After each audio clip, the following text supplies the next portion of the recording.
Vamos orar para a gente começar? Amém. Pai, Senhor, eu quero te agradecer pelo privilégio de estudar a Tua Palavra. Pai, muito obrigada, Senhor, porque nós somos livres. Pai, porque o Senhor nos deu o Teu Espírito Santo que nos guia a toda a verdade. Eu oro agora, Pai, para que o Senhor venha abrir os nossos olhos, Pai, para que a gente possa compreender aquilo que o Senhor quer que nós entendamos nessa noite. Te peço, Pai, para que o Senhor venha com toda a revelação do alto e que o Senhor venha nos inspirar, Pai, com a Tua sabedoria nessa noite. Em nome de Jesus. Amém. Estamos agora no finalzinho aqui do pacto abraâmico. A gente está quase terminando. Eu vou dar essa parte até o intervalo. E preparem os dedos para a gente virar bastante a Bíblia. Eu confesso que eu até coloquei uns post-its azuis aqui, porque o negócio vai ser sério, tá? Muitas viradas na Bíblia, ok? Então, nós vamos agora para a página. A minha apostila não tem numeração. Qual que é a página, por favor, auxiliar? 25. Página 25, quase começando a lei. Nós já lemos Romanos 4 e Gálatas 3, 26 a 29. Então, nós vamos ler Jeremias 30, 11. Antes disso, eu vou ler aqui. O propósito de Deus para Israel é eterno. Israel pode ser disciplinada, porém nunca será rejeitada. Jeremias 30, 11.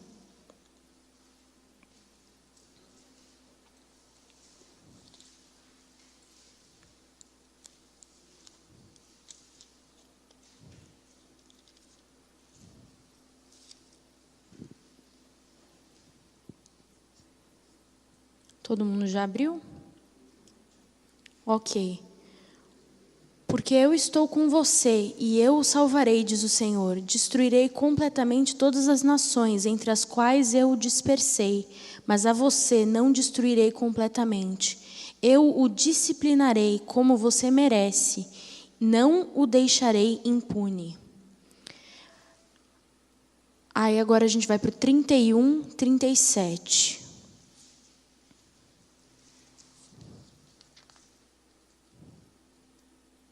Assim diz o Senhor, se os céus em cima puderem ser medidos e os alicerces da terra embaixo puderem ser sondados, então eu regentarei os descendentes de Israel por tudo o que eles têm feito, diz o Senhor.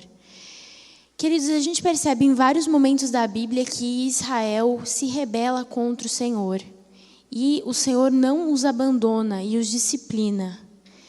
E eu não sei quantos de vocês estavam aqui na última pregação que eu fiz, mas ela fala muito sobre essa questão do Senhor disciplinar o filho a quem ama. E a gente muitas vezes não consegue entender isso nas nossas vidas. Mas eu queria ler essa passagem com vocês, Hebreus 12. Queria que vocês abrissem agora, pulando lá para o novo. Para a gente conseguir compreender um pouco sobre como a disciplina é crucial e ela é amorosa. A disciplina de Deus é bondosa e ela vem para nos salvar. E assim como Deus ele disciplina Israel para salvar e para manter ele próximo, Deus também faz isso conosco. E Ele tem um plano para as nossas vidas e a disciplina faz parte de nos manter nesse plano. Então, Hebreus 12, 7. Suportem as dificuldades, recebendo-as como disciplina. Deus os trata como filhos. Ora, qual filho que não é disciplinado por seu pai? Se vocês não são disciplinados, e a disciplina é para todos os filhos, então vocês não são filhos legítimos, mas sim ilegítimos. Além disso, tínhamos pais humanos que nos disciplinavam e nós os respeitávamos. Quanto mais devemos submeter-nos ao Pai dos Espíritos, para assim vivermos. Nossos pais nos disciplinavam por curto período, segundo lhes parecia melhor, mas Deus nos disciplina para o nosso bem, para que participemos da sua santidade. Nenhuma disciplina parece ser motivo de alegria no momento, mas sim de tristeza. Mais tarde, porém, produz fruto de justiça e paz para aquele que por ela foram exercitados. Gente, aqui fica muito claro que a disciplina de Deus, ela é feita para que a gente possa participar dessa santidade com Ele. Se a gente não tiver o nosso caminho endireitado e a gente não aceitar a disciplina de Deus, é muito provável que a gente se desvie dele. E se a gente quer ser filhos, a gente tem que aceitar a disciplina. E Deus trata aquele que não é disciplinado como rejeitado. E muitas vezes nós tratamos a disciplina e a correção como rejeição, né? A gente trata aquele que nos rejeita, aquele que nos disciplina, como alguém que nos rejeita. Nós nos sentimos diminuídos, inferiorizados, quando na verdade a disciplina nada mais é do que amor. E isso é muito complexo da gente entender nos dias atuais. Por quê? A gente tem que ser sempre perfeito, né? Não se pode admitir que se está errado. A gente tem que sempre estar com o nariz empinado, mostrando que é melhor do que o outro. Quando na verdade é uma bênção a gente poder ter pessoas que nos corrijam. Eu estava, inclusive, falando sobre o papel da igreja na semana passada. Sobre quão crucial e quão abençoador é a gente poder ter pessoas no corpo de Cristo que nos corrijam. E é isso que Deus está falando que vai fazer aqui com Israel. Não vai rejeitar, mas vai disciplinar. Amém?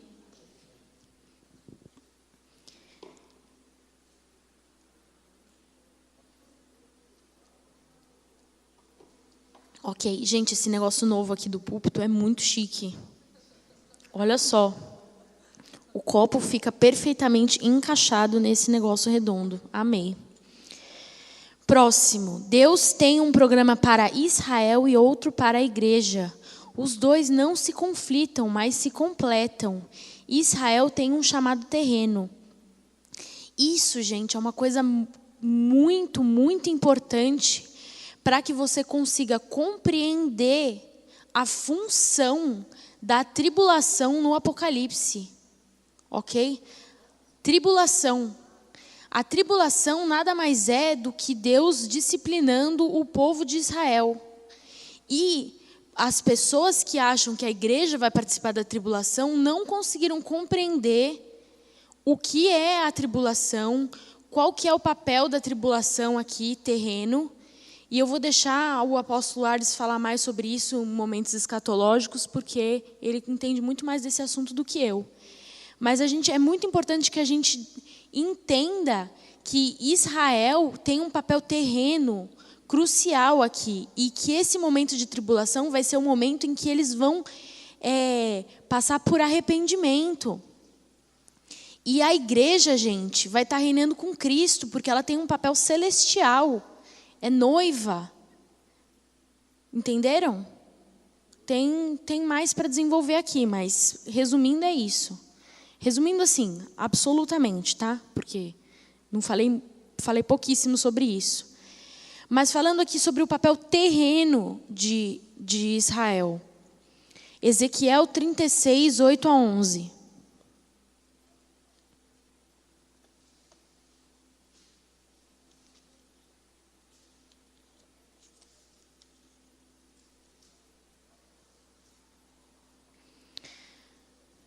Mas vocês, ó montes de Israel, produzirão galhos e frutos para Israel, meu povo, pois ele virá logo para casa. Estou preocupado com vocês e olharei para vocês favoravelmente. Vocês serão arados e semeados, e os multiplicarei. Sim, toda a nação de Israel. As cidades serão habitadas e as ruínas reconstruídas. Multiplicarei os homens e os animais, e eles serão prolíferos e se tornarão numerosos. Tornarei a povoá-los como no passado, e farei vocês prosperarem mais do que antes. Então vocês saberão que eu sou o Senhor. Então aqui vocês percebem, gente, que vários versículos sempre que a gente está falando sobre a prosperidade e a bênção de Israel, a gente está falando sobre questões terrenas aqui, sobre momentos em que Israel vai prosperar na terra e vai ser abençoado na terra de acordo com a profecia que Deus deu para Abraão. Vamos para o 34 a 36 agora. 8 a 11, 34 a 36. Então, vocês permanecem no versículo 36, no capítulo 36, e pulem para o versículo 34. Ok? Compreenderam? Porque tem tracinho aqui. 36, capítulo 36, versículo 34. A terra arrasada será cultivada, não permanecerá arrasada à vista de todos os que passarem por ela. Estes dirão: essa terra que estava arrasada tornou-se como um jardim do Éden. As cidades que jaziam em ruína, arrasadas e destruídas, agora estão fortificadas e habitadas. Então as nações que estiverem ao redor de vocês e que subsistirem saberão que eu, o Senhor, reconstruí o que estava destruído e replantei o que estava arrasado. Eu, o Senhor, falei e o farei.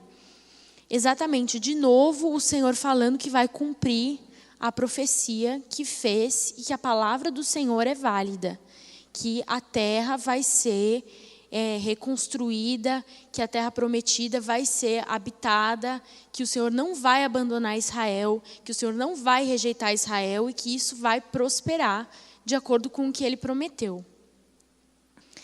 Aí você vê aqui que a igreja tem um chamado celestial.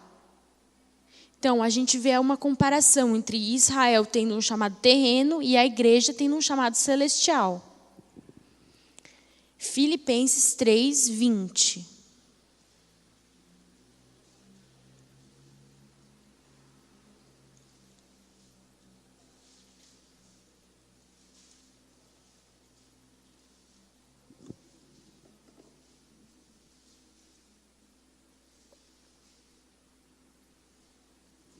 Vocês percebem que o propósito, como é que eu posso dizer isso? A chegada, sabe assim, tem a largada e tem a chegada de Israel é do povo de Deus, né? Israel é a chegada, mas o povo de Deus, o pacto que Deus fez com Abraão, foi para que houvesse a descendência, a terra e a bênção. E Israel é esse destino terrestre na terra. Já para a igreja, a gente vai ler aqui qual que é o destino da igreja, ok? A nossa cidadania, porém, está nos céus, de onde esperamos ansiosamente o Salvador, o Senhor Jesus Cristo, pelo poder que o capacita a colocar todas as coisas debaixo do seu domínio. Ele transformará os nossos corpos humilhados, tornando-os semelhante ao seu corpo glorioso. Então aqui nós estamos falando de outra dimensão. Por quê? A igreja passou por um novo nascimento. E a partir desse novo nascimento, nós temos um novo destino, uma nova promessa. Entenderam? Existe o povo de Israel, a promessa, a bênção, tudo isso, e aí isso é conquistado e completo através desse plano terrestre. E aí em Cristo existe um novo nascimento, e na cruz existe um portal para o reino celestial. E através desse novo nascimento, nós não estamos mais somente nessa esfera terrestre. Nós temos um novo propósito. Vocês conseguem compreender isso? A gente vai falar mais sobre isso ao longo desse finalzinho aqui. Porque a Bíblia, gente, é a história de Deus e o seu povo. E é importante que a gente perceba que existia um plano original ali para que a criação permanecesse perto de Deus para sempre. E esse plano, ele foi rompido ali a partir de Adão e de Eva, mas em Cristo esse plano é reestabelecido. E a gente consegue perceber através de todo o plano de Deus, desde Abraão até Cristo, e como toda essa promessa se desenvolveu até a gente virar uma nova criação e reinar com Cristo no final. Então vamos lá para Efésios 1:3. Um pouquinho antes, só viram umas páginas.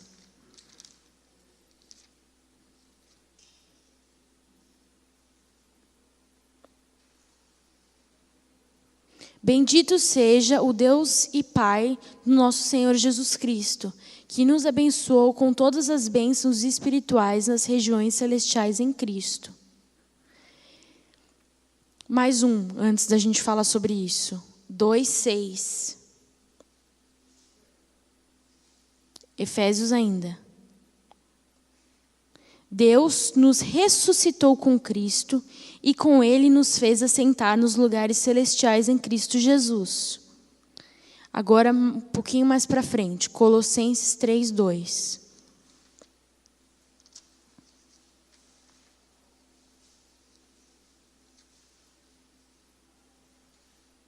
Mantenham o pensamento nas coisas do alto e não nas coisas terrenas, pois vocês morreram e agora a sua vida está escondida com Cristo em Deus. Quando Cristo, que é a sua vida, for manifestado, então vocês também serão manifestados com Ele em glória. Então vamos lá, gente, muita informação aqui. A gente sabe que existem 2 reinos, 2 mundos, 2 realidades que são absolutamente concretas e nós vivemos nas 2. Nós vivemos totalmente no mundo terrestre e vivemos totalmente no mundo celestial. Tá, Esther, para tudo, como que isso é possível? Primeiro, você tem um corpo físico e este corpo físico vive no mundo terreno em que nós estamos agora. E o sangue de Cristo conquistou este corpo físico e o pecado que dominava este corpo físico já não domina mais, porque o sangue de Cristo pagou. E aí tem isso que eu falei sobre o portal. A cruz, além de pagar pelos nossos pecados, também é um portal, uma dimensão, como se fosse uma ligação, como se fosse, não, literalmente uma ligação com Deus Pai. E por isso, tem essa parte aqui, que diz que nós ressuscitamos com Cristo e Deus Pai nos fez assentar nos lugares celestiais. Então, nós estamos no nosso corpo natural aqui, mas ao mesmo tempo, através da cruz de Cristo, nós podemos estar com Jesus nesse local em que todas as coisas estão debaixo do domínio de Cristo e nós temos acesso a todas essas bênçãos.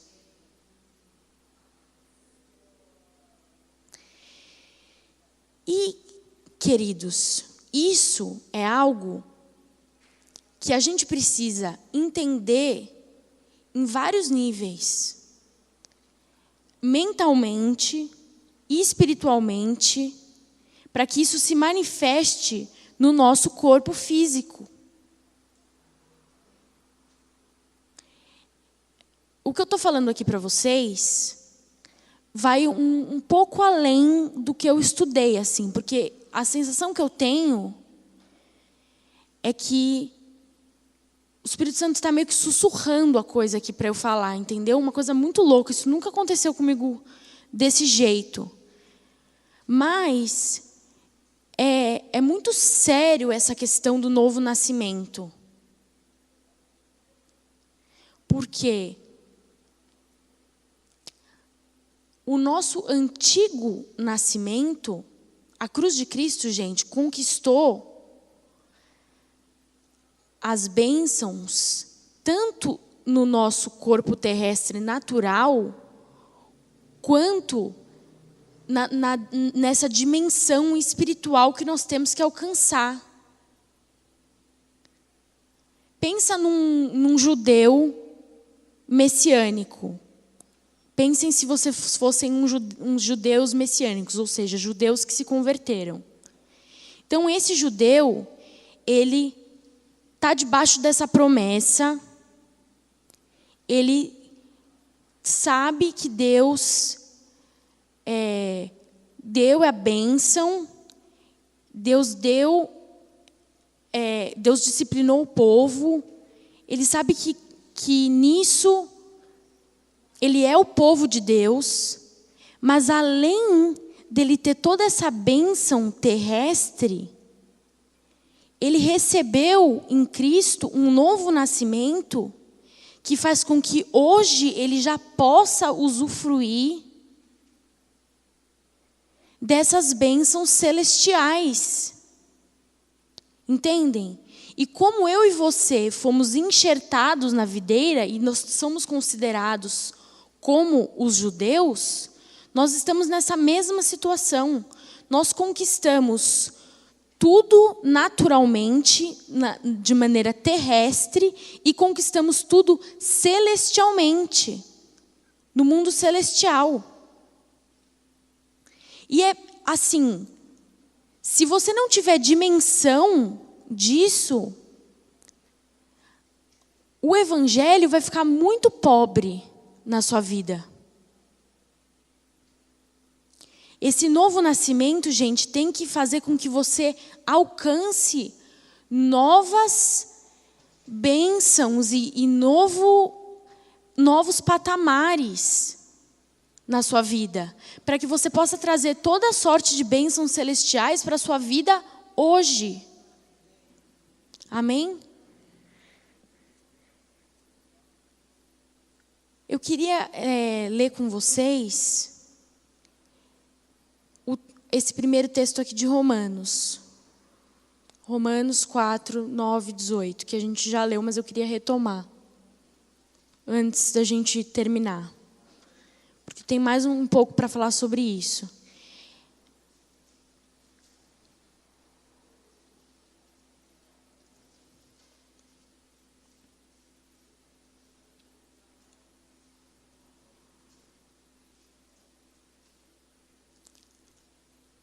Vamos voltar mais um pouco, vamos para o 7.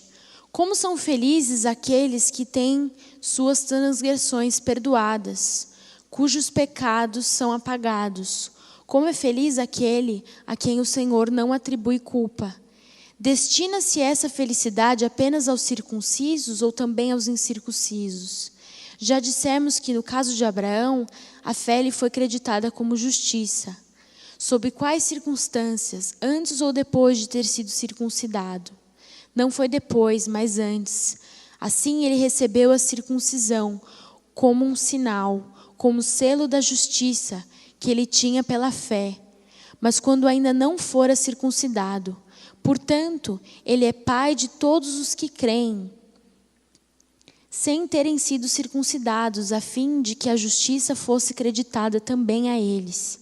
E é igualmente o pai dos circuncisos, que não somente são circuncisos, mas também andam nos passos da fé que teve o nosso pai Abraão antes de passar pela circuncisão.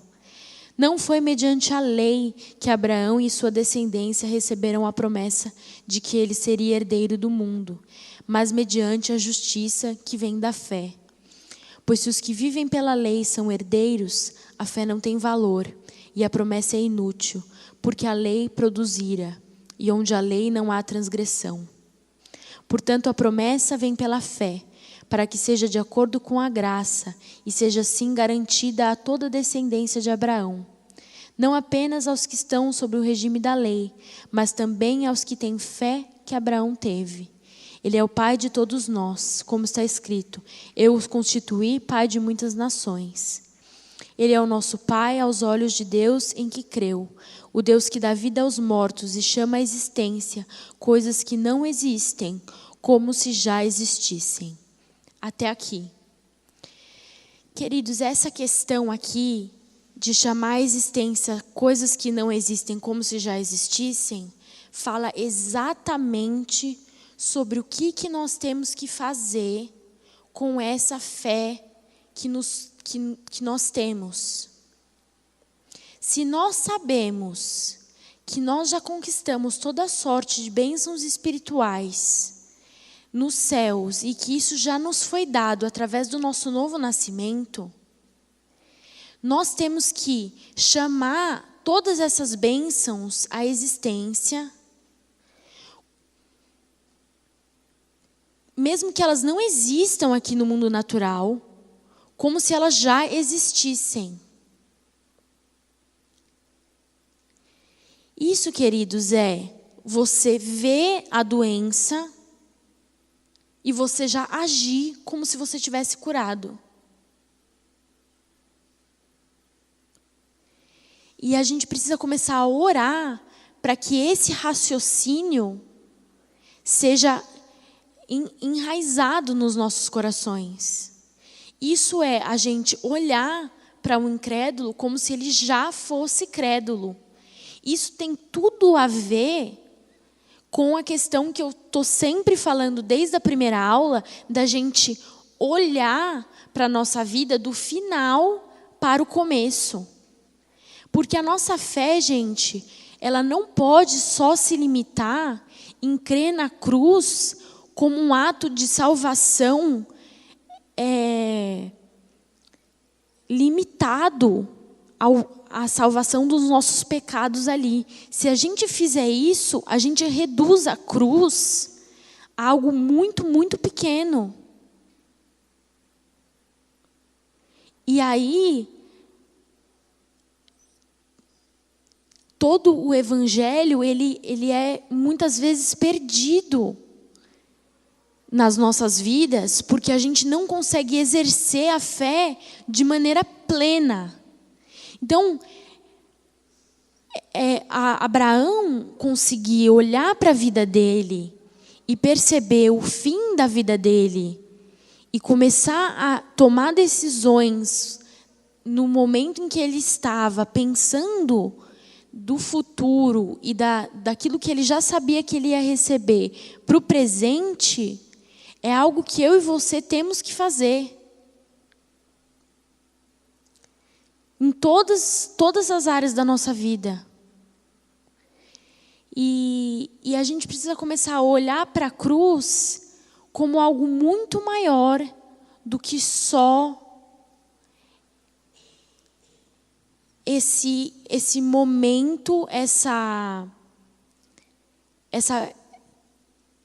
só um momento ali da conversão. Entendem? Não que o momento da conversão seja pequeno, não é isso que eu estou querendo dizer.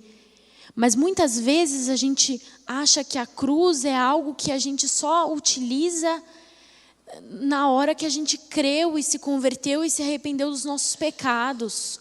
Ou que a gente só utiliza a obra da cruz e ora pela cruz por arrependimento. Quando, na verdade, tudo aquilo que nós precisamos foi conquistado na cruz. E ela é a porta de acesso para todas as bênçãos que o Senhor tem preparado para nós.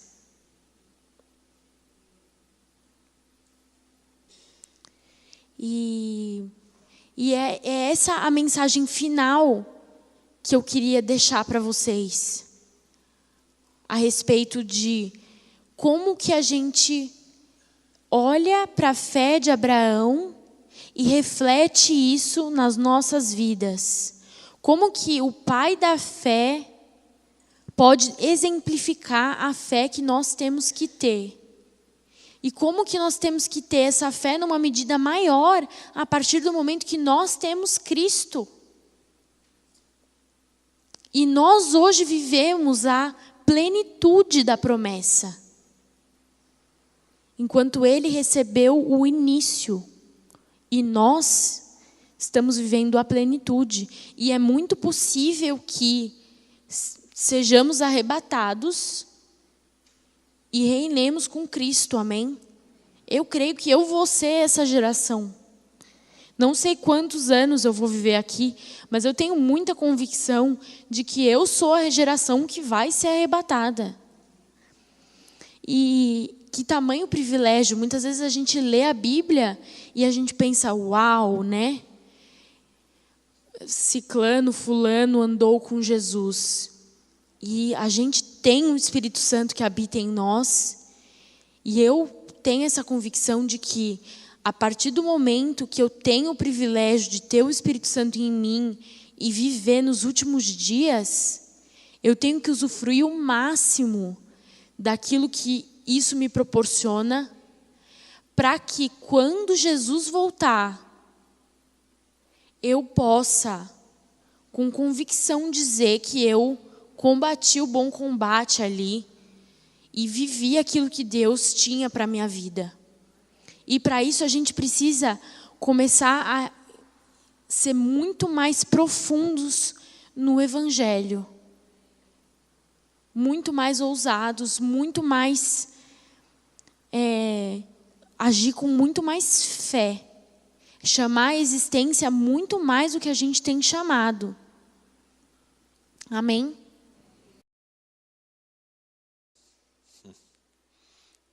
Eu ainda quero trazer um pouquinho mais a respeito desse mesmo assunto de Israel ser um povo destinado à terra, ao planeta aqui, e a igreja destinada ao céu. Amém? Vamos entender um pouquinho mais.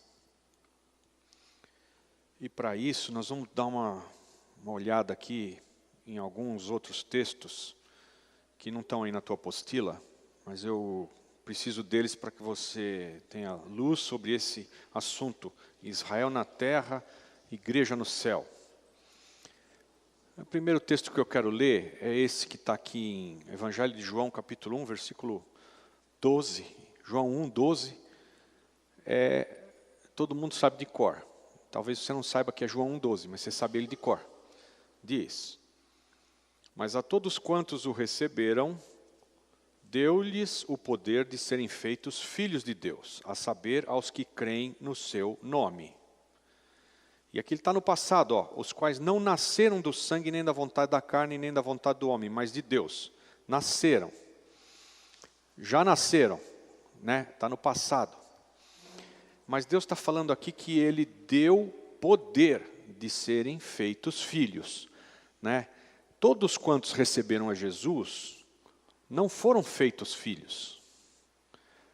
Receberam poder para serem feitos filhos.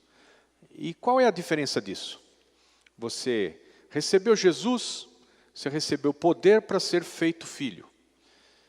Recebeu Jesus, não foi feito filho automaticamente. A diferença entre os dois está no tempo em que isso acontece. No momento em que isso se realiza. E nós andamos pela fé, amém? O que quer dizer isso? Isso quer dizer que aquilo que ainda não aconteceu, para nós já aconteceu. Nós já somos filhos de Deus. Mas se você olhar ao teu redor, você não mudou nada. Você é o mesminho de sempre, não mudou nada. Mas a palavra já nos chama filhos. Por quê? Porque aquilo que vai acontecer, para nós já aconteceu. Que Deus está fora do tempo, Ele olha toda a história do começo ao fim, a eternidade, e vê, conhece tudo. E então, quando Ele diz, nascemos, nós já fomos nascidos, significa que aquilo que vai acontecer, para nós já aconteceu. Então você olha para as coisas que te cercam e elas lutam contra essa verdade. porque as coisas que te cercam não mudaram nada. Não é isso? Quando a Bíblia diz, fomos crucificados com Cristo na cruz e ressuscitamos com Ele, você sentiu alguma coisa? Algum cravo na tua mão? Ou achou que morreu, percebeu, atravessou o vale da sombra da morte? Nada disso, né? Mas a Bíblia assevera que nós fomos mortos com Cristo na cruz e ressuscitamos com Ele. Não aconteceu hoje, nos nossos dias. Isso de nascer de novo é algo que não está no tempo que nós vivemos, mas para nós podemos dizer, já nascemos de novo, hoje. Podemos dizer, mas nós ainda vamos nascer, viu? De verdade. Na realidade, nós vamos nascer. Mas hoje a gente já pode dizer que já nasceu. Será? Alô?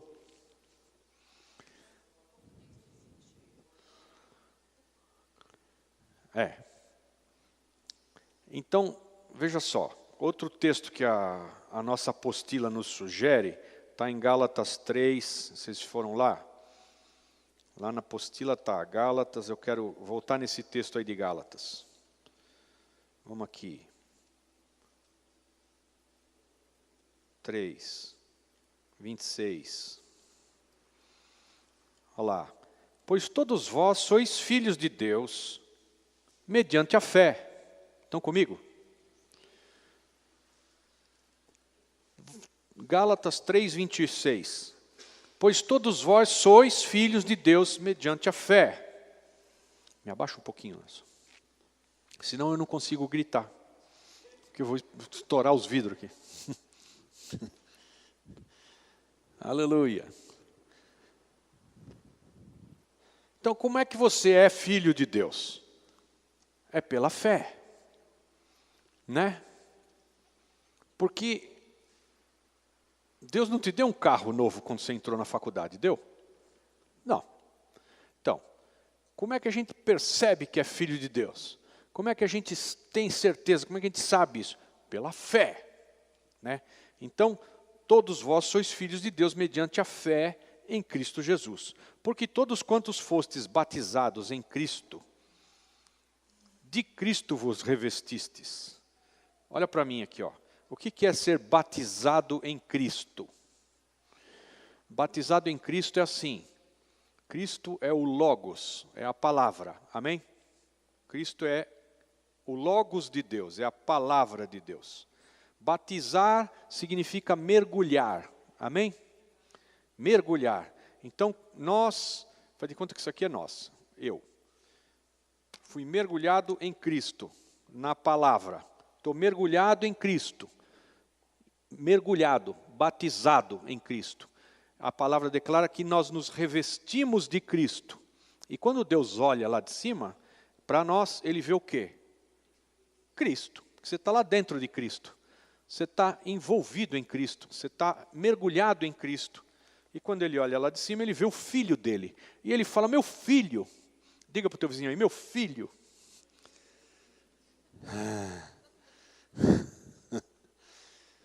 Ou seja, Deus olha lá de cima, olha para você, vê que você está mergulhado em Cristo, né? Está revestido de Cristo. Quando Ele olha, Ele vê Cristo. Então Ele te chama de filho, porque Cristo é o Filho dEle. Amém? Então, e continuando aqui, olha, dessarte, ou quer dizer que não pode haver judeu nem grego, nem escravo nem liberto, nem homem nem mulher, porque todos vós sois um em Cristo. Ou seja, se você nasceu de novo, e se agora, presta atenção, você ainda vai nascer, amém? Mas você pode dizer hoje, já nasci. Por quê? Pela fé. Tá? O que Deus anuncia, as coisas do porvir, desde a antiguidade. E as coisas que não aconteceram, do início. As coisas do fim, Ele anuncia lá do início. E as coisas do porvir, desde a antiguidade. Então, te chamar filho, que é algo que você vai ser, ele pode chamar já, anunciando isso. E você, pela fé, pode se dizer filho. Tudo bem? E se você é filho, nasceu de novo, entre os que nasceram de novo, não tem quem seja judeu ou gentil. Aqui ele chama de judeu ou grego. Ele quer dizer o que com isso? Você não é nem judeu nem brasileiro. Você é o que então? Você é cidadão celestial, que é o que nós lemos aí. Você é, tua pátria já não é mais esta. Você é de outra pátria. Você é celestial. Então, entre os que nasceram de novo, você não nasceu ainda, ok? Mas você pode dizer de você mesmo que você já nasceu, amém? Pela fé, amém? Então, entre esses que já se enxergam hoje, vivendo o que o futuro lhes aguarda, esses nasceram de novo, eles já não são nem judeus, nem brasileiros.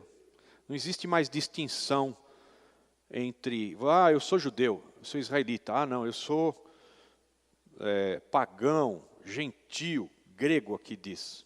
Outra coisa que não israelita, outra coisa que não judeu. Ele chama grego, é o pacote do resto do mundo inteiro, grego. Não tem mais isso. Por quê? Porque você não nasceu mais nem em Israel, nem em qualquer outro lugar. Você nasceu aonde? No céu. Nasceu de Deus. E aí, ele diz, também não tem nem escravo nem livre. Por quê? Porque nesse tempo, o cara nascia escravo, e ele era escravo. E o outro nascia livre. Numa família abastada, ele era livre, ele era senhor. E o outro era escravo. E agora? Agora você nasceu de novo. Então você não nasceu nem debaixo dos escravos, nem debaixo dos livres. Você nasceu de novo. Então não tem mais isso. E também, além disso, não tem nem macho nem fêmea. Né? Quem tem essa versão aí? Não tem nem macho nem fêmea. Aqui eu li, não tem homem nem mulher. Por quê? Porque todos nós somos um em Cristo. Mas se você olhar ao teu redor, você vai ver que tem uma turma aí que vai na cabeleireira e passa horas na cabeleireira. Amém? Alô? Continua indo na cabeleireira e fica. E nunca vi tanto assunto. E tem outros que não vão. Né? Vai no barbeiro. E tem uns aí que não estão ainda, não decidiram se vão no barbeiro ou na cabeleireira. Eles estão ali no... Enfim.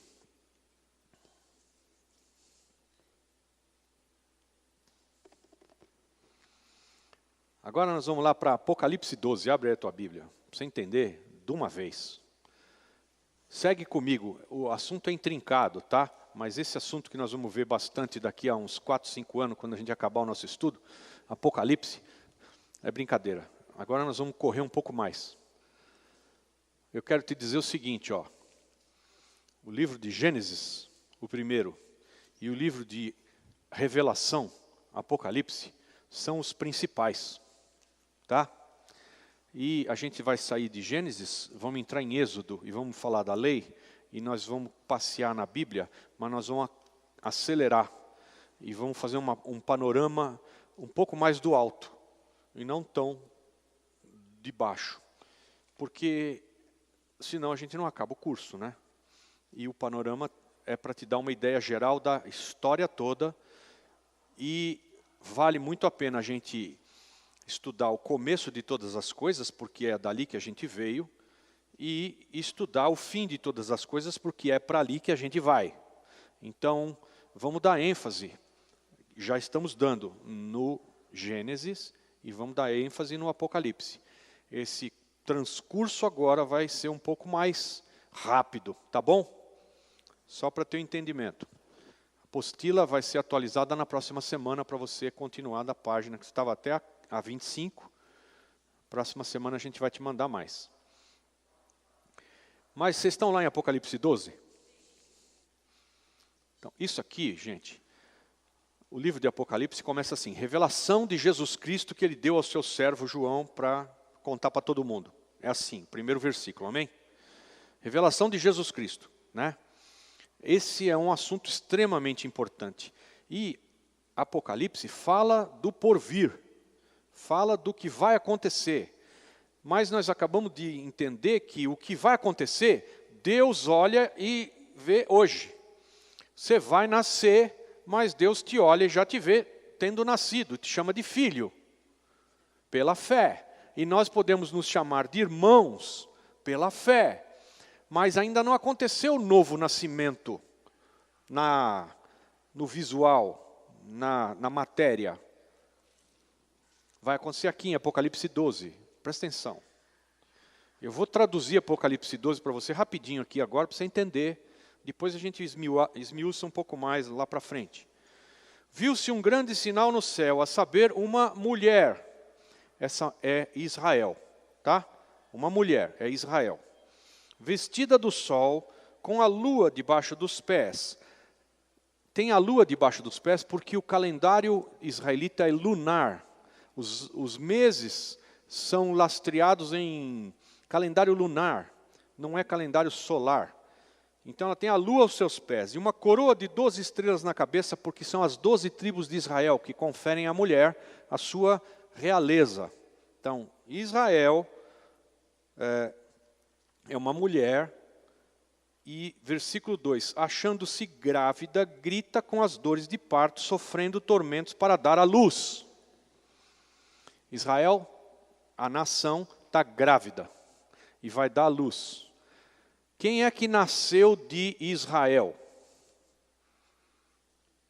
Quem é que nasceu de Israel? Jesus e, por consequência, a igreja. Amém? Nós nascemos de Israel.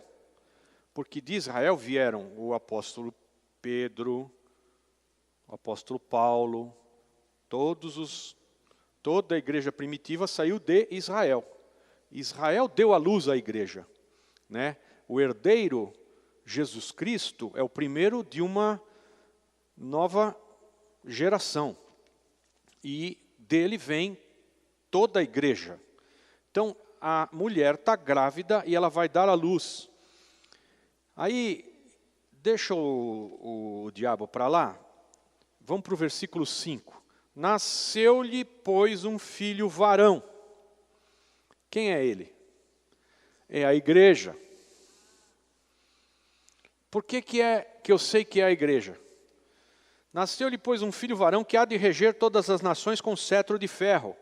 A igreja vai reger todas as nações com cetro de ferro. Depois nós vamos ler isso lá em Apocalipse 2. Vocês vão ver. E o seu filho foi arrebatado para Deus, até o seu trono. Quem é o filho? Nós! E Israel deu à luz um filho, que é a igreja. Jesus não foi arrebatado para Deus. Quem vai ser arrebatado para Deus, o filho da mulher, é a igreja. Isso vai acontecer. Então, aqui nasce a igreja, nesse dia. Aqui nós vamos nascer de novo. Quando a gente nasce de novo, o diabo, que está configurado aqui como um dragão, ele quer vir matar a gente, vai perseguir a gente. Então, Deus declara aqui que esse filho que nasce é arrebatado para Deus e o seu trono, para não ficar aqui à mercê do diabo. Então, naquele dia, a igreja, nós vamos nascer de novo. É nesse dia. Só que esse dia Deus chama de hoje. E nesse dia nós, pela fé, chamamos de hoje. Estão entendendo? Vai acontecer. Mas para nós já aconteceu. A gente vai viver aquilo que vai acontecer hoje. A dificuldade do crente é olhar ao seu redor e ver que não aconteceu nada, né? E alguns fingem que já aconteceu tudo, e outros creem de todo o coração que já aconteceu tudo. Se você finge, não alcança as coisas. Se você crê de todo o coração, você alcança tudo o que está escrito aqui, que está para lá para frente, e você já traz para hoje. Não é bacana? Maravilhoso. E aí, aqui fica claro que a mulher, olha só, versículo 6. A mulher, porém, fugiu para o deserto, onde lhe havia Deus preparado lugar. Por quê? Porque Israel, a mulher, é da terra. Amém? Amém? Mas nós, o filho que nasceu de Israel, a igreja, vai para onde? Acabamos de ler. É arrebatado, o filho é arrebatado para Deus e seu trono. Por quê? Porque a igreja é celestial. Manjaram?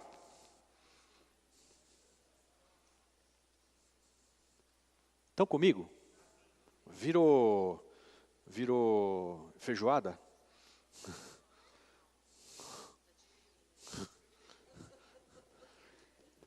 Então, por isso, a diferença entre um crente carnal e um crente espiritual é a quantidade de coisas que você consegue, pela fé, trazer do futuro para vivê-las agora. Se você não traz as coisas do futuro para vivê-las agora, você é carnal. Você vive a vida da carne, natural. E o crente espiritual? O crente espiritual, ele traz as coisas do porvir para hoje, porque Deus deixa que isso aconteça, pela fé. Tem que ser espiritual para isso. Qual a diferença entre um crente carnal e um espiritual? Fé. Duas letrinhas, fé. Né? Se você tiver fé do tamanho de um grão de mostarda, você vai mandar aquela montanha se jogar no mar. Quando a gente chegar lá e nascer de novo, e você se olhar e ver, puxa, recebi um corpo igual ao de Jesus, agora eu nasci de novo. Aí não tem graça. Não é mole. Já estou vendo. Não precisa acreditar nada, não tem que ter fé nenhuma. É só nadar de braçada.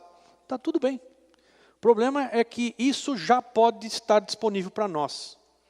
E aí a gente tem que trazer para os nossos dias. Como é que faz isso? Na porrada. Fé. Tem que ser na marra, na raça, na braveza. Porque o reino de Deus é tomado à força. E os valentes são os que o conquistam. Não é na boa, é na marra. Aleluia. Então, assim, se a gente olhar em volta, a gente vê que ainda tem aqui mulheres e homens. Mas, quando a gente usa os olhos da fé para enxergar a situação, você tem que ver que nem homem, nem mulher, mas nova criação é quem está na igreja. Nasceu de novo pela fé, então o papel agora, a natureza dessa pessoa mudou. Por isso eu tenho tanto insistido que aqui na comunhão cristã não prega mulher, nem homem. Só ocupa o microfone quem nasceu de novo. E ele já não é mais nem judeu, nem qualquer outra coisa. Não é nem escravo, nem livre, não é nem macho, nem fêmea. Ele é o quê? Nova criação. Nasceu de novo.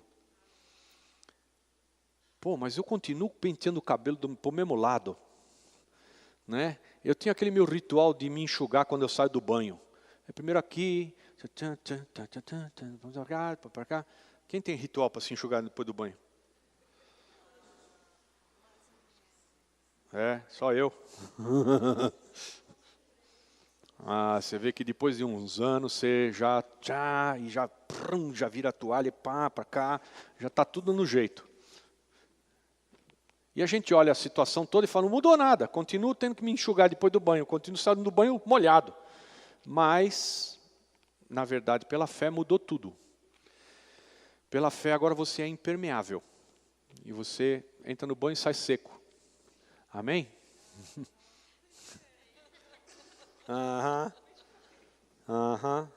Você atravessa a parede. Atravessa a parede. Come se quiser, se não quiser, não come. Então, viver essas coisas do porvir para hoje precisa fé. Por isso Moisés subiu aquele monte, ficou 40 dias na presença do Senhor e não comeu. Por quê? Porque ele estava se alimentando da glória de Deus. Ele não está nem aí com comer. Não precisava comer. Por quê? Porque o porvir alcançou Moisés lá naquele monte. Então ele estava lá na presença de Deus, que é o estado de glória que a gente um dia vai viver, e ele estava vivendo. Só que aquilo ficou momentâneo. Por quê? Ele estava na presença de Deus, no Sinai, e ele reluzia. Quando ele desce, aquele reluzir vai apagando. E ele cobre a cabeça com um véu para ninguém perceber que ele está apagando.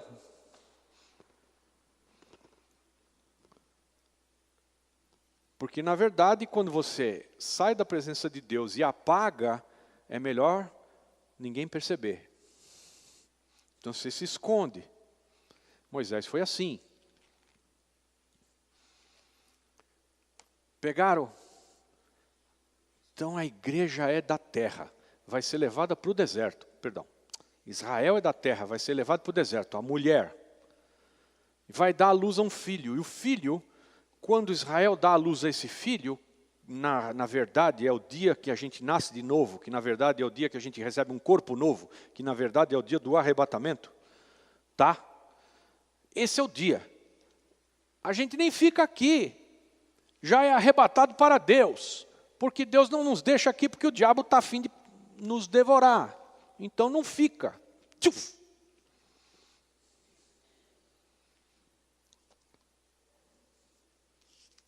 Deixa eu ver se eu acho aqui o versículo, acho que é 2:27. Aqui. Apocalipse 2:27. Não, 2:26. Lê aí, ó. 2:26.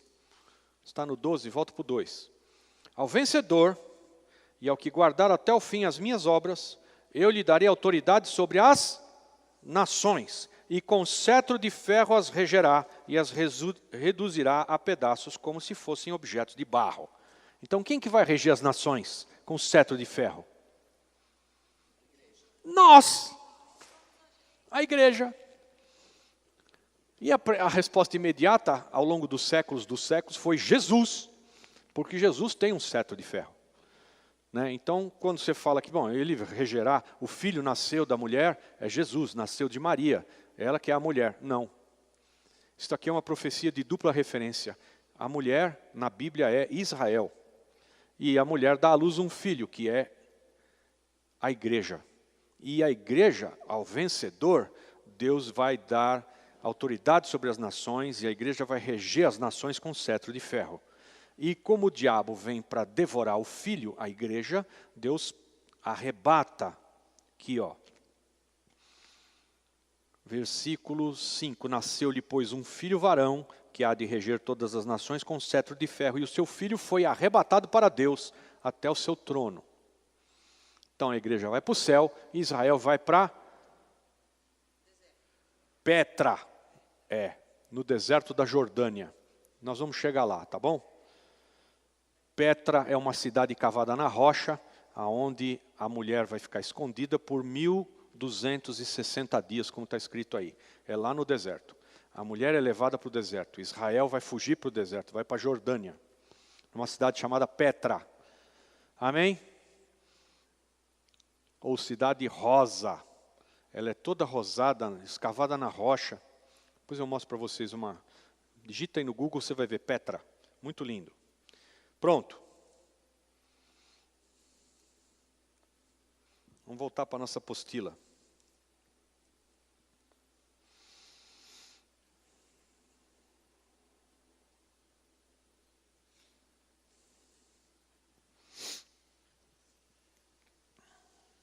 Vamos falar um pouquinho da lei.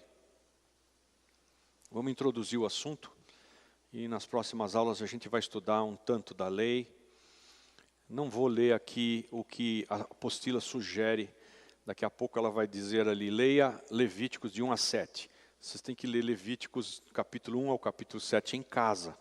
Porque eu não vou ler aqui 7 capítulos de Levítico, porque são leis e mais leis e mais leis. Quantas são as leis de Deus? 3. 613 leis. 613 leis. Só por curiosidade, você pode anotar aí, e se você for na feira amanhã, você compra umas romã. Quem já comeu romã? Todas as romãs, de qualquer tamanho que você quiser, tem 613 sementes. Todas.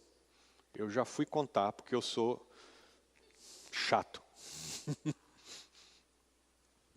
Então, as 613 leis que compõem o livro da lei de Levítico estão dentro de uma romã. Amém? Nada a ver uma coisa com a outra, né? Mas tem. Oh, glória! Esse período, que durou cerca de 1500 anos, foi o período que precedeu a vinda de Cristo e sob o qual ele viveu na terra. A lei não foi dada para salvar pessoas, mas foi dada a um povo já redimido.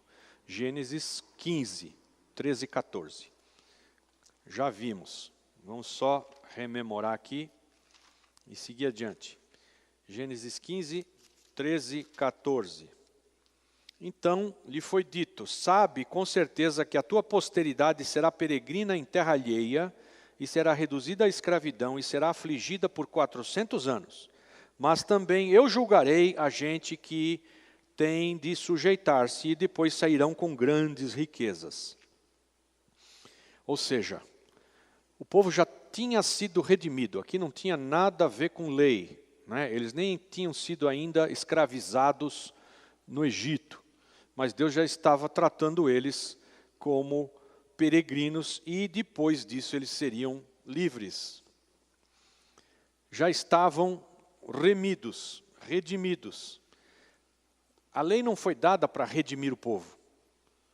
A lei foi dada para, nós vamos ver aqui já, a lei foi dada para deixar claro para todos nós que ninguém consegue cumprir aquilo. Só Deus. E que, se fosse pela lei, ninguém seria santo, perfeito, como Deus. Ninguém chegaria à natureza de Deus e, portanto, não poderia ir para o céu, não poderia ser salvo, não poderia nada. A lei deixa isso muito explícito. A lei foi dada para você se comparar com ela e perceber que você não alcança, não consegue, não cumpre. Deus profetizou a escravidão no Egito, e quando o tempo se cumpriu, ele mandou um libertador, Moisés. A história de Israel se iniciou com a promessa eterna de Gênesis 12, 1 a 3. Vocês já sabem, é a promessa para Abraão, né? Sai da tua terra, da tua parentela, eu vou te mostrar uma terra, terra de Canaã, né? Então, esse é o projeto inicial de Deus. Nós já vimos isso. Deus toma um pai, que é pai elevado ou pai exaltado, Abrão, pega um pedacinho do seu nome e troca o nome de Abrão para Abraham, ou Abraão, em português, e já não é mais pai exaltado, agora ele é pai de nações, ou pai de multidão. Então, de um pai, Deus faz uma pátria. A palavra no original, no hebraico, é a mesma, é pater. Pater dá origem a pai, paternidade, e a pátria. Para fazer uma pátria, Deus precisa de um pai. Ele toma Abraão e vai fazer para si uma nação, uma pátria. Israel vem de Abraão, Isaac, Jacó. Aí ele faz uma pátria, de uma paternidade. Entre o início e o cumprimento total da promessa, que se dará no final da história, Deus introduziu um outro programa que não era eterno, mas necessário por algum tempo: a lei.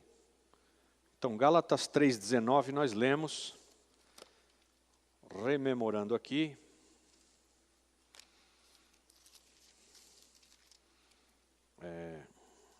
Gálatas 3:19.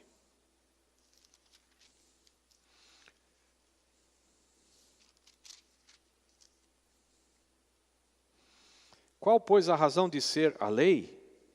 Foi adicionada por causa das transgressões, até que viesse o descendente a quem se fez a promessa, e foi promulgada por meio de anjos, pela mão de um mediador. Então, qual é a razão de ser da lei? Ela foi dada por causa da transgressão. Você já teve um cachorrinho pequenininho que você levou para dentro da sua casa com 3 meses, ou 4 ou 5? Já teve? Quem teve? Levanta a mão. O que o cachorrinho começa fazendo? A primeira coisa que ele faz no primeiro dia que ele chega é cocô. Aonde não deve. E depois xixi.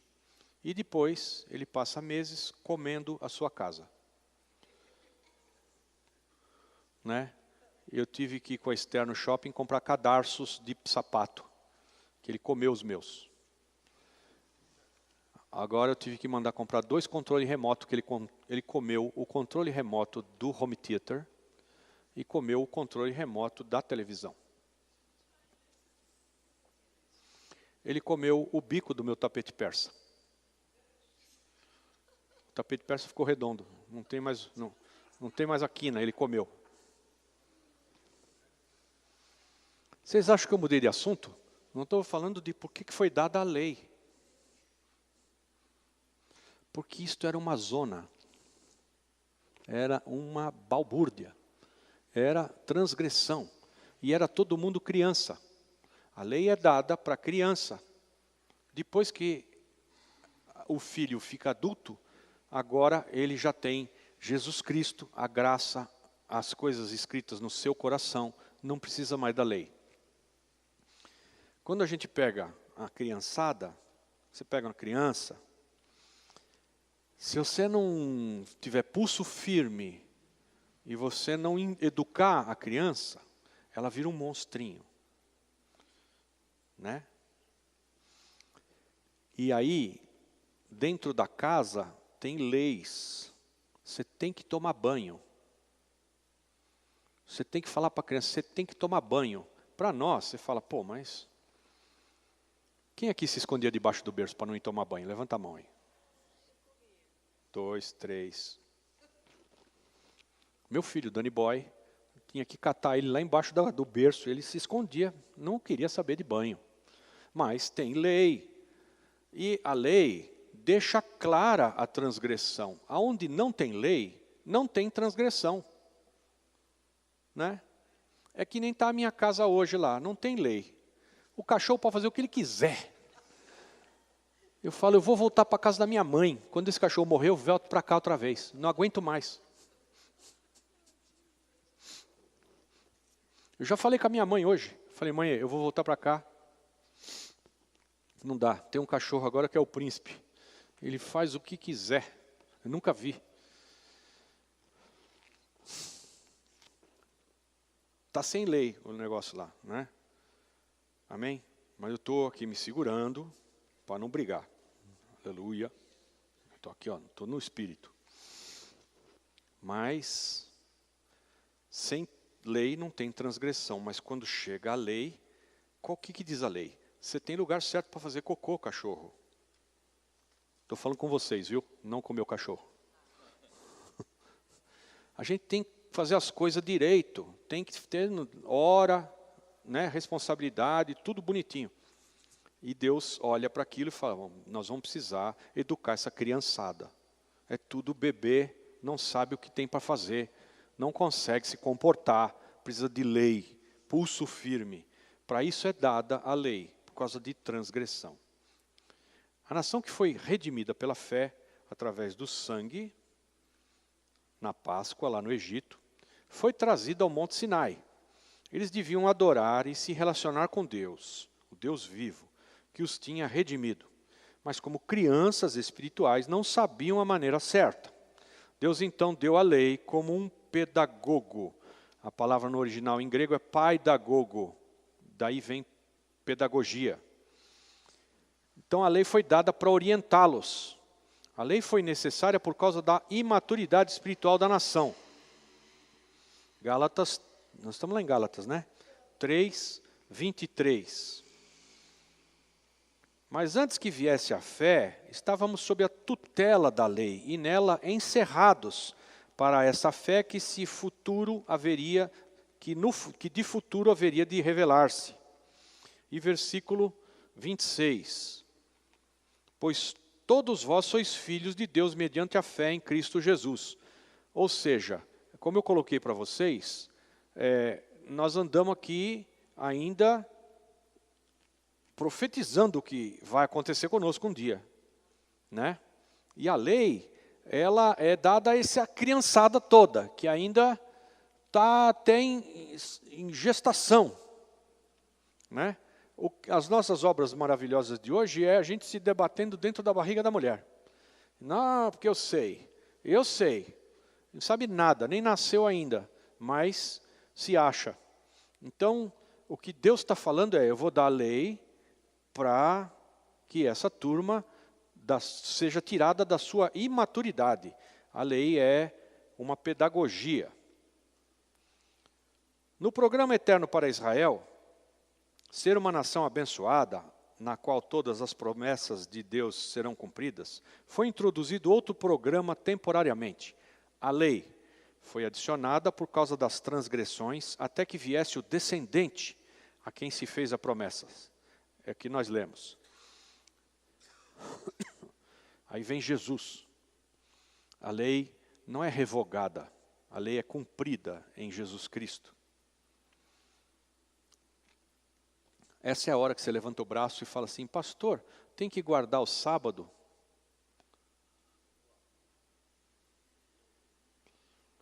Né? Porque isso é da lei. 6 dias você trabalha, o 7º é o dia do descanso, o dia do Senhor. Não trabalha. E existem aspectos da lei que são ritualísticos e aspectos da lei que devem ser observados, que são princípios eternos. Eu me explico. Quando Deus diz assim, não matarás. Não matarás é um princípio eterno, não é um ritual. Agora, quando Deus diz, se a mulher tiver o seu ciclo menstrual do mês, ela fica 7 dias imunda, ela tem que se lavar e por 7 dias ninguém pode nem tocá-la. E depois ela vai ser lavada e se apresentar ao sacerdote e declarada limpa. Nós temos que cumprir isso hoje em dia? Não, porque isso é um ritual que foi dado pela lei para preservação da saúde, da vida, de um tempo, uma era em que não se tinha nenhum entendimento, nem conhecimento de nada. Não se come peixe que não tem escama, nem se come animal com casco rachado. A gente observa isso hoje? Não, a palavra declara, coma tudo o que se vende no mercado sem perguntar nada. Mas lá atrás não existia refrigerador, nem conservação, nem ninguém sabia que tipo de carne. Então, para Deus manter o povo saudável, não se podia comer determinadas coisas. E era ritualístico isso também. Você não pode comer um cheeseburger, porque está comendo o leite da vaca e a carne da vaca misturado. É ritualístico, não pode. Então, tem aspectos da lei que caíram por causa da graça e por causa da maturidade. É outra maneira de Deus lidar com todo mundo. E tem situações da lei que são princípios eternos. Honra teu pai e tua mãe, para que você vá bem nessa terra e você tenha longura de dias. Você vá longe. É princípio eterno. Desonra o pai e a mãe para você ver. Morre cedo. Não tem jeito. Então, no que a lei nos propõe para que a gente não realize como princípio eterno, a gente tem que observar. O que a lei propõe, que era ritual, né, lavagem, consagração e outros tantos que nós vamos ver, isso foi cumprido, não é preciso mais acontecer. Agora, descansar um dia na semana é princípio eterno. Nos nossos dias, todo dia é dia do Senhor, não é o sétimo. Todo dia é dia do Senhor. Tanto que vocês estão aqui terça-feira. E amanhã é culto de oração. Todos os dias é dia do Senhor. Mas tem um dia que você tem que descansar. Descansar quer dizer não deixar que o trabalho seja o teu Deus. Para isso. Né? Então, não me arrume um emprego 24/7. Ou então você arruma um emprego de manhã, outro à tarde e outro à noite. Todo dia. E não descansa nunca. Vai adoecer. Isso é princípio eterno. Tem que ser observado. Não é para quebrar. Então, os aspectos que nós vamos ver da lei, e não vai ser muito detalhista, falam apenas de nós passarmos de um estágio da infância para a nossa maturidade. Fica bem claro que o primeiro concerto feito com Abraão não foi retirado, mas a ele foi adicionada a lei até que Cristo viesse. Outras razões para a lei ser dada: para revelar a santidade de Deus. Os israelitas, vindo do paganismo egípcio, precisavam conhecer a santidade e o caráter de Deus. Então a lei expressa isso. Como é que Deus age diante das situações? A lei expressa isso.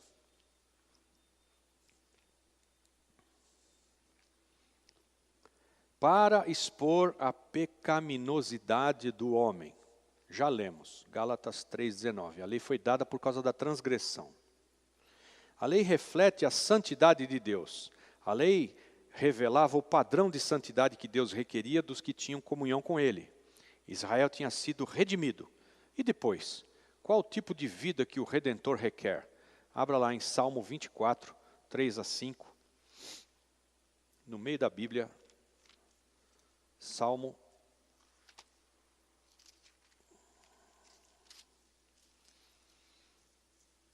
Quem subirá ao monte do Senhor? Quem há de permanecer no seu santo lugar?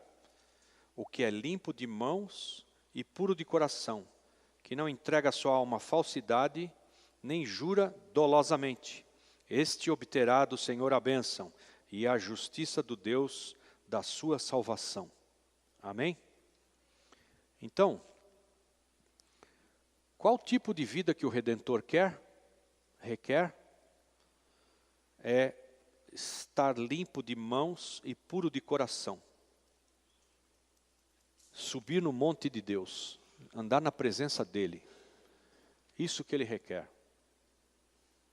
A lei era o aio. O que é um aio, gente? Eu vou te explicar, você vai entender o que é um aio. O aio, eu vou falar primeiro com os mais velhos. Você lembra do bedel? Bedel. Quem lembra do bedel? Oh, glória. 3-0. Quando você vai no colégio, você entra na classe, tem um cara orientando todo mundo para entrar na classe. Quando você sai para o recreio, tem um cara orientando todo mundo, aqui é o banheiro, lá não sei o que lá. É um camarada que é o bedel.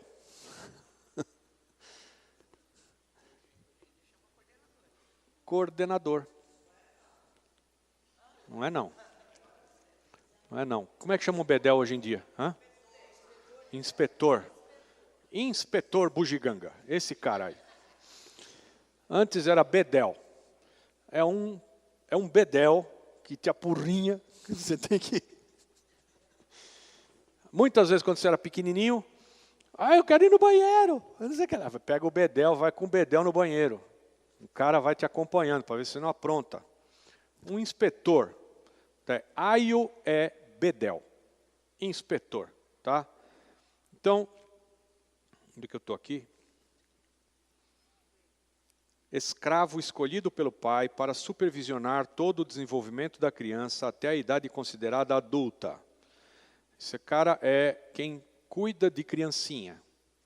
Ele não é um pai, tá? O aio não é um pai. O pai, ele se interessa por educar a criança.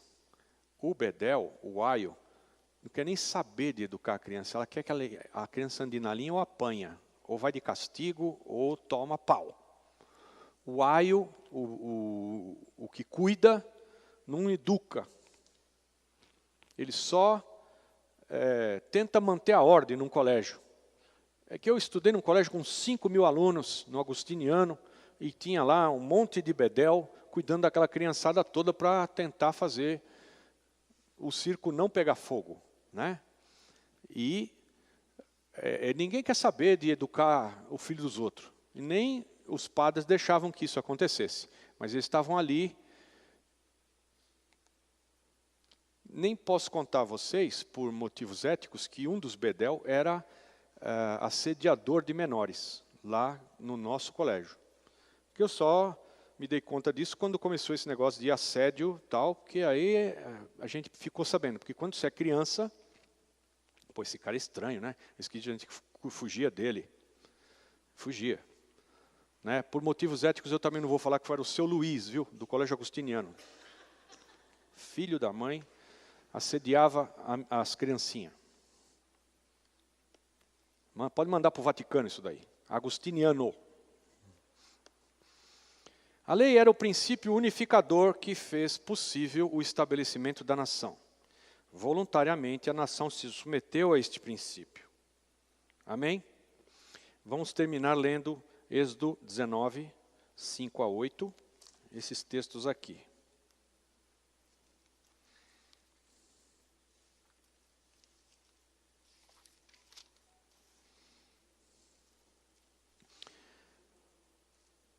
Agora, pois, se diligentemente ouvirdes a minha voz e guardardes a minha aliança, então sereis a minha propriedade peculiar dentre todos os povos, porque toda a terra é minha. Vós me sereis reino de sacerdotes e nação santa. São estas as palavras que falarás aos filhos de Israel. Veio Moisés, chamou os anciãos do povo e expôs diante deles todas estas palavras que o Senhor lhe havia ordenado. Então o povo respondeu a uma: tudo que o Senhor falou, faremos. E Moisés relatou ao Senhor as palavras do povo. Amém? Então, o que acontece aqui? O povo recebe, se submete a essa lei que é dada por Deus para benefício deles mesmos. Moisés vem com a notícia e o povo diz para ele: pode dizer para Deus que nós vamos fazer tintim por tintim do que ele disser.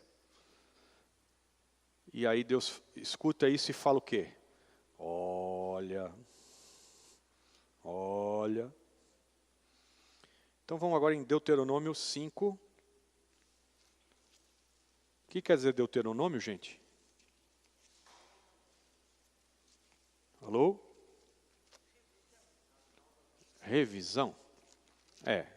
Pode ser. Mas é uma segunda vez que a lei é promulgada. Deutero é dobrado e nômio, palavra ou a lei. Deus tinha dado todas as leis e antes de chegar na terra prometida, Deus rememoriza para o povo todo tudo que ele tinha dado de lei. Isso é o Deuteronômio. É uma segunda vez que nós vamos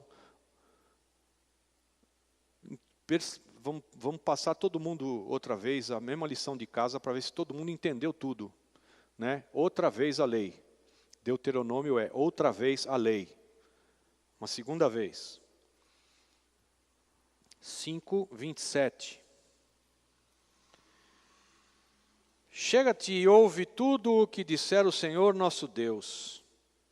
E tu nos dirás tudo o que te disser o Senhor nosso Deus, e o ouviremos e o cumpriremos. Ouvindo, pois, o Senhor as vossas palavras, quando me faláveis a mim, o Senhor me disse, eu ouvi as palavras deste povo, que te disseram, em tudo falaram eles bem. Ou seja, o povo acatou o que Deus estava falando, Deus ficou sabendo que o povo acatou. Então nós estamos combinados. Diga para o seu vizinho, combinado não é caro.